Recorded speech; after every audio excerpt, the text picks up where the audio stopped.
High-definition news for Tuesday, September 29th, 2015. I'm Jeff Kaufman. Under certain circumstances, liquid water has been found on Mars. NASA's Director of Planetary Science, Jim Green, announcing that scientists now have their best evidence yet that water, as a liquid, flows on the surface of the one planet in our solar system that is most like Earth.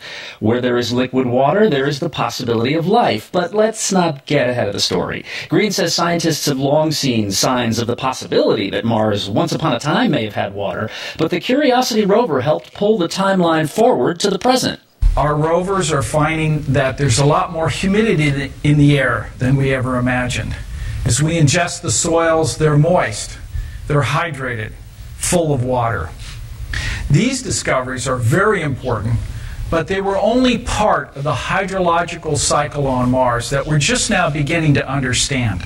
Mars is not the dry, arid planet that we thought of in the past. Now, the way this all came together is kind of like a detective story. First, basic Mars science. Scientists have long known that the red planet has a much thinner atmosphere than our own. They also know that water is water, no matter where you find it.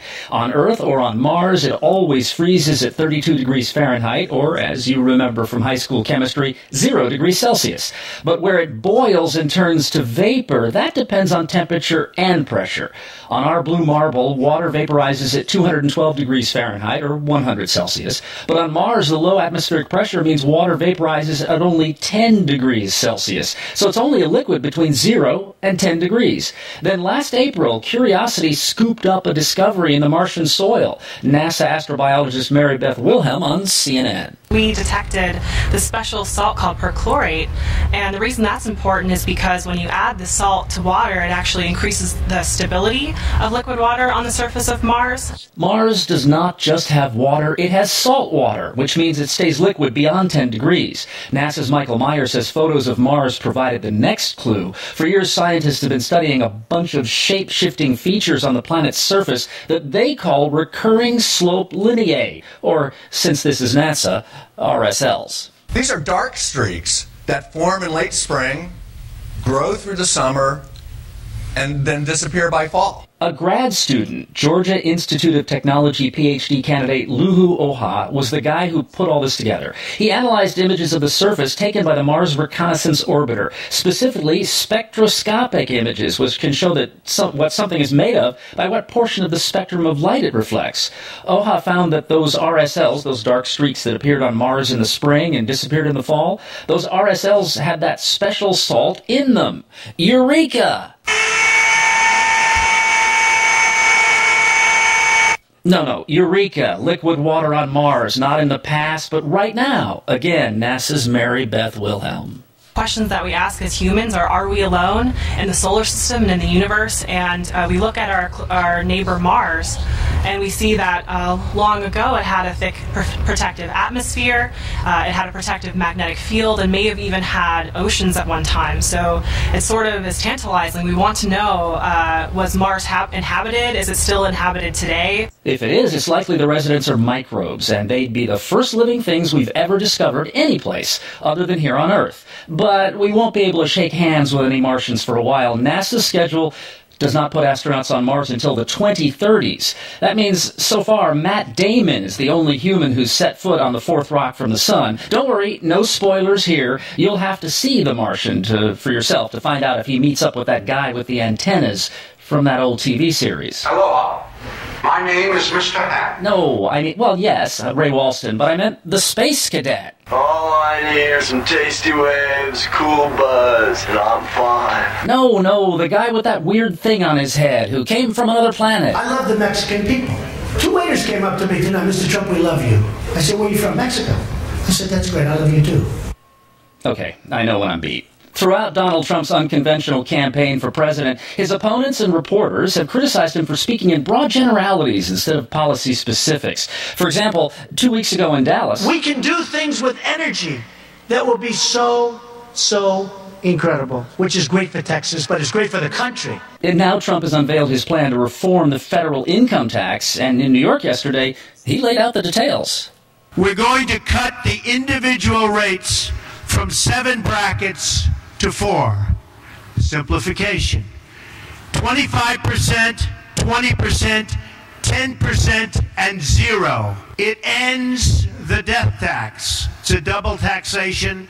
A lot of families go through hell over the death tax. It reduces or eliminates most of the deductions and loopholes available to special interests and to the very rich. In other words, it's going to cost me a fortune. Also in Trump's plan, the maximum corporate tax rate decreases from 35% to 15%. Companies that have stashed profits outside the country would get an incentive to bring that money home, a one-time only 10% tax on repatriated funds. Trump says his plan will boost the economy. I think this is a common sense, well thought out tax proposal that's going to trigger the economy, going to make everybody go back and really want to work. It's going to create tremendous numbers of jobs.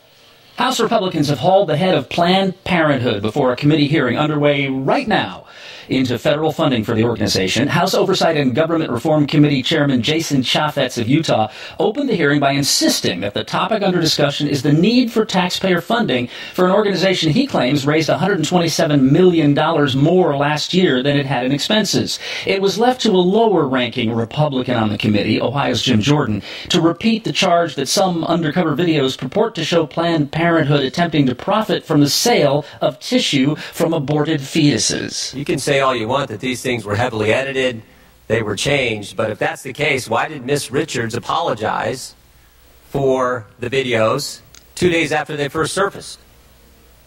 Everyone knows these videos are, as the Speaker of the House said, barbaric and repulsive. We simply want to shift the money from an organization caught doing what they were caught doing and give it to the community health centers. For the record, we note that a wide spectrum of people and organizations say after viewing the videos that the videos contain no evidence of Planned Parenthood violating any laws or profiting from the sale of tissue. In her opening statement, Planned Parenthood President Cecil Richards said the real purpose of the hearing is to further the Republicans' campaign to outlaw abortion in America. Planned Parenthood has been in the news recently because of deceptively edited videos released by a group that is dedicated to making abortion illegal in this country. And this is just the most recent in a long line of discredited attacks. To set the record straight, I want to be clear on 4 matters. First, using fetal tissue in life-saving medical research is legal, according to the 1993 law passed by the Senate 93-4. Second, currently less than 1% of Planned Parenthood health centers are actually facilitating the donation of tissue for fetal tissue research. Third, in those health centers, donating fetal tissue is something that many of our patients want to do and regularly request. And finally, Planned Parenthood policies not only comply with, but indeed go beyond the requirements of the law. The outrageous accusations leveled against Planned Parenthood based on heavily doctored videos are offensive and categorically untrue. I realize, though, that the facts have never gotten in the way of these campaigns to block women from health care they need and deserve. The dispute over federal funding for Planned Parenthood was to be the fulcrum of a congressional dispute that might have resulted in the shutdown of the federal government, but it looks like there will be no shutdown, partly because of Friday's resignation of House Speaker Boehner, but also the House may vote today on a bill that funds the government through December and sets aside the question of funding for Planned Parenthood. The Senate voted to approve a similar bill yesterday. Speaking of federal money, Long Beach is going to get $3.9 million of it. It's from the Defense Department to help the city work through the loss of the Douglas aircraft plant that will shut down after delivering the final C-17 military aircraft. Here's some catch-up for your Tuesday breakfast. This is some of what might have got past you since yesterday. It's frustrating enough to see those empty carpool lanes during the rush hour, but what about in the middle of the day or the middle of the night? Shouldn't anybody be able to use them when there'd be no impact on traffic? No, says Governor Brown, who just vetoed a bill that would have opened the carpool lanes to all drivers during off-peak hours. We met Danny Pantero in the 80s as Jonathan, the cute kid on the sitcom Who's the Boss with Judith Light, and Tony Danza. I want to do chin-ups. Oh, okay, chin-ups. Here you go. 1, 2. 3, 4, 5. I hate to see kids suffer. In 1997, 5 years after the show ended, Pantero came out of the closet while attending Stanford, just ahead of a National Enquirer story that was going to out him. Then he faded from the scene. Now in 2015, Danny Pantero is back, and there's more he wants us to know. I'm HIV positive, and I have been for 12 years. And it's just a big deal, you know, like it's not something that people are talking about right now. The revelation came on Oprah Winfrey's show Where Are They Now? Pantero, who's now 39, told Oprah how he acquired the virus in 2003. I was doing crystal meth.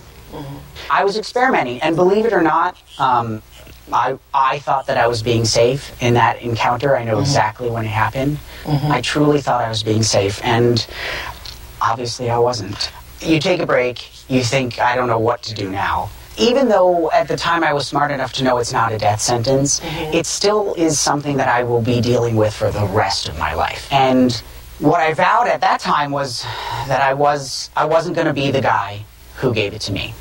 And I never became that guy. Because the guy who gave it to you didn't tell you he had it. No. Right. And he was very likely not on any HIV medications, so his viral load was very high. Is that guy still alive? I don't know, but I'm pretty sure he's probably not. You think you'll check and find out? Was there a way for you to find out? No. No. There's no way to know. I don't know his name. Wow. Yeah, it's one of those things, you know. I regret that. I regret not knowing that, because that person has completely changed my life. Trevor Noah did not reinvent the wheel last night, but he also did not drive into a ditch. All in all, a smooth, funny, self-deprecating debut last night for the new host of The Daily Show. This is The Daily Show with Trevor Noah. Before we get started, I just wanted to say a few things. I can only assume that this is as strange for you as it is for me. You know, Jon Stewart was more than just a late-night host. He was often our voice, our refuge, and in many ways, our political dad. And it's weird, because Dad has left. And now it feels like the family has a new stepdad. And he's black. He also thanked Jon Stewart for trusting him with his legacy, and then The Daily Show did what it does. It made fun of the news, made fun of the politicians, made fun of itself. We won't have the ratings for a couple of days, and it's not fair to judge anybody on their first day on the job, but for a guy relatively few people had heard of before he got this gig, Noah had nothing to be embarrassed about, and they are likely breathing a bit easier this morning on the 100th floor at Comedy Central. Now you know what we know. I'm Jeff Kaufman, High Definition News.